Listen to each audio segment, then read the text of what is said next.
ہم نے ان لوگوں کی اسی طرح آزمائش کی ہے جس طرح باغ والوں کی آزمائش کی تھی، جب انہوں نے قسمیں کھا کھا کر کہا کہ صبح ہوتے ہوتے ہم اس کا میوہ توڑ لیں گے، اور انشاءاللہ نہ کہا۔ سو وہ ابھی سو ہی رہے تھے کہ تمہارے پروردگار کی طرف سے راتوں رات اس پر ایک آفت پھر گئی، تو وہ ایسا ہو گیا جیسے کٹی ہوئی کھیتی۔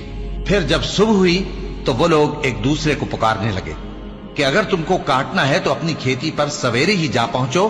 سو وہ چل پڑے اور آپس میں چپ کے کہتے جاتے تھے کہ آج وہاں تمہارے پاس کوئی فقیر نہ آنے پائے، اور کوشش کے ساتھ سویرے ہی جا پہنچے، گویا پیداوار پر قادر ہیں۔ پھر جب انہوں نے باغ کو دیکھا تو ویران، کہنے لگے کہ ہم رستہ بھول گئے ہیں، نہیں بلکہ ہم بے نصیب ہو گئے۔ ایک جو ان میں سمجھدار تھا بولا، کیا میں نے تم سے نہیں کہا تھا کہ تم تسبیح کیوں نہیں کرتے؟